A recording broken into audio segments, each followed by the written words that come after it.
E aí, seus clubistas, tudo bem com vocês? Aqui é Maurício do Sem Clubista FC, galera. Bom, rapaziada, no vídeo de hoje vamos falar sobre a provável escalação do Vasco para a partida de logo mais contra a Ponte Preta. A gente sabe que o Vasco vive uma crise, o time está há mais de 10 jogos sem vencer na Série B, contando temporada passada e essa temporada atual. O Vasco tem um técnico que é muito questionado, Zé Ricardo. Inclusive, ontem teve uma reunião do Zé Ricardo com alguns representantes ali da torcida organizada Força Jovem, pedindo mudanças, colocando ali em pauta o que eles querem que o Vasco faça dentro de campo, não no ponto de vista tático, de escalação, não, mas o que eles querem ali em questão de empenho, em questão de cobrar alguns jogadores que vêm bem abaixo, e isso, é claro, é notório para todos nós.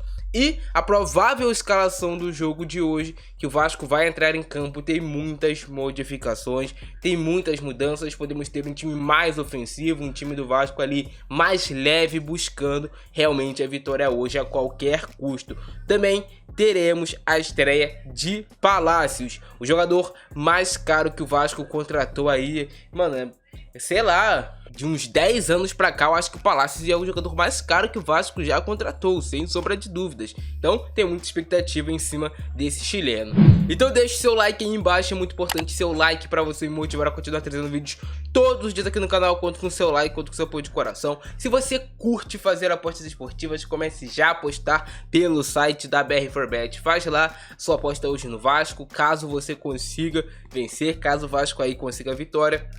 Me manda lá no Instagram que você bateu a sua aposta, que eu vou estar lá trocando ideia contigo, beleza? BR4Bet tem um bônus de 100% se você usar o meu link aqui na descrição do vídeo. Agora sim, bora pro vídeo, parceiro. Bom, rapaziada, essa é a provável escalação do Vasco da Gama. Vocês estão vendo aqui que eu desenhei o time da Ponte Preta, a escalação que a Ponte Preta vai entrar contra a escalação que o Vasco vai entrar em campo. Eu vou te mostrar quais são as jogadas e o que busca o Zé Ricardo com essas alterações que ele fez pro jogo de hoje. A gente deve ter o Vasco com Thiago Rodrigues, Gabriel Dias, Quinteiro, Conceição, Riquelme, Matheus Barbosa, Yuri, Peck, Nenê, Figueiredo ou Palácios e o Raniel na frente. Eu creio que vai ser o Figueiredo que vai iniciar o jogo titular, mas se eu fosse o Zé Ricardo, eu começaria com o Palácios já para surpreender o adversário. Se o Palácios não tem nenhuma limitação física, cara, tem que começar com o Palácios já de início, porque todo mundo quer ver o Palácios dentro de campo, todo mundo tem expectativa nesse jogador.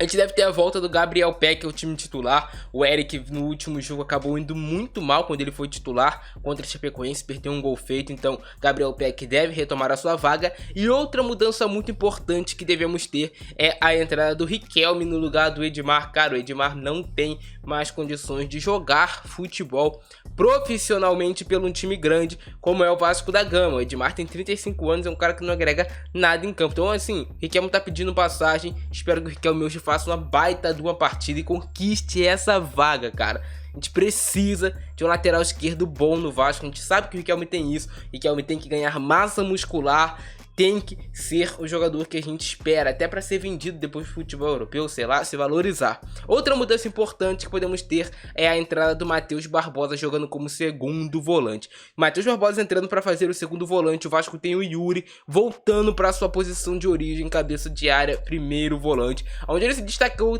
tanto na Série B passada. Pode ser que não seja o Matheus Barbosa titular, tem a possibilidade de ser o Bruno Nazário ainda nessa posição, mas tô torcendo para que seja o Matheus Barbosa, que é um jogador, não é nenhum craque, mas agrega bastante, principalmente no jogo aéreo, defensivo e ofensivo pro Vasco da Gama. E também faz o Yuri voltar para sua posição de origem. E aí, o time da Ponte Preta deve entrar em campo com Kaique, goleiro, Thiago, Sanches na zaga, Arthur, Norberto, Felipe Amaral, Ramon, Leonaldi, Luiz Otávio aberto na ponta, Luca como centroavante e o Danilo Gomes aberto na outra ponta. Aí nós teríamos a Ponte Preta jogando em um 4-3-3 defensivo, que é assim que vem atuando a equipe. Já o Vasco joga no 4-5-1. Yuri, o Matheus Barbosa, o Figueiredo, o Nenê e o Peck no meio de campo, com o Raniel mais na frente. Durante a partida o Vasco pode ter ali os seus meias chegando bastante na linha de fundo.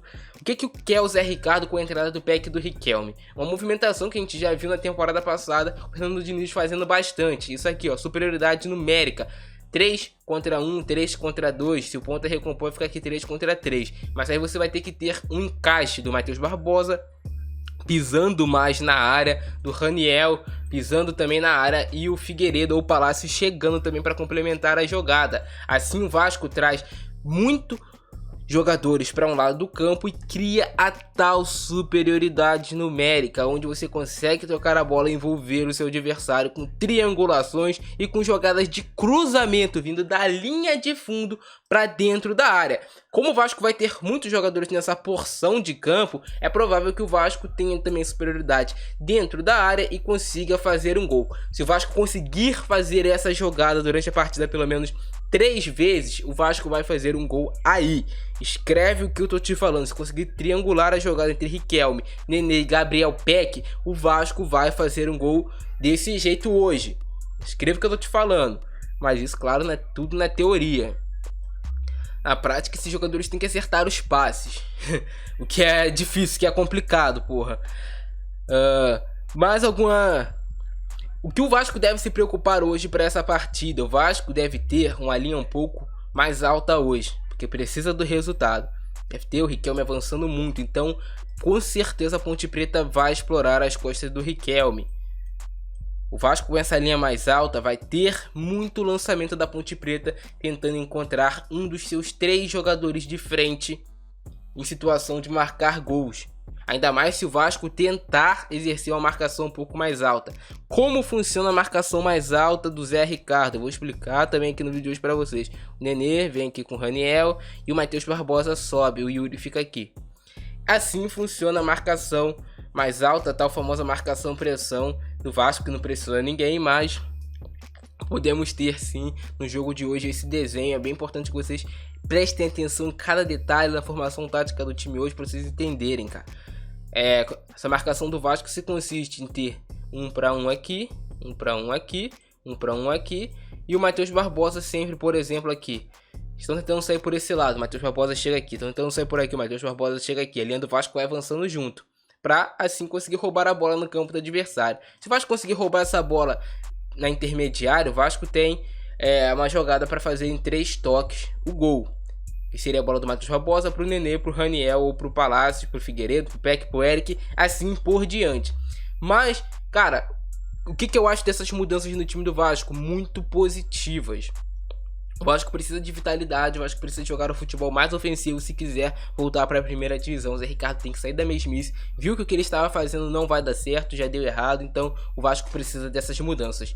O problema que o Vasco pode ter hoje, Conceição, é um zagueiro que está entregando bastante, está dando muito doce na zaga, o Quinteiro não é seguro. A linha de defesa do Vasco não é segura para o Vasco fazer essa marcação-pressão. Fazer essa marcação mais forte, esse é o problema. Porque se a Ponte Preta conseguir desencaixar essa marcação do Vasco, que se desencaixa com um drible, com a triangulação rápida, ou até mesmo com um lançamento nas costas dos zagueiros, o Vasco provavelmente terá muitos problemas para se defender.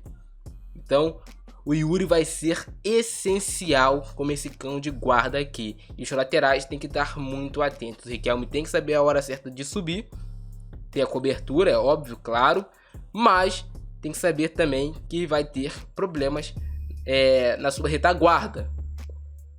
Figueiredo também é bastante interessante se o Vasco não começar com o Palácio, se começar com o Figueiredo, porque o Figueiredo é um cara que ele se esforça muito, ele corre, ele se entrega dentro de campo. Fora também que o Figueiredo é um cara que sabe bater pro gol, é um cara que tenta finalizações, tem a opção aqui dele fazer uma troca por hora com o Gabriel Peck, então o Figueiredo dá essa opção de jogo. Já com o Palácios, o Vasco tem um cara que cai mais por dentro. Então, essas são as variações do time do Vasco hoje, do Zé Ricardo. Escreve se o Vasco fazer aquela jogada que eu te falei, aquela triangulação com aquele cruzamento chegando ali de fundo para a área, o Vasco tem muitas chances de fazer um gol e de ganhar essa partida. Mas esse foi o vídeo de hoje. Se vocês curtiram, explode o botão do like, se inscreve no canal, ativa o sininho, compartilha para todos os vascaínos verem esse nosso pré-jogo. Abração do Francesco, é nóis e fui!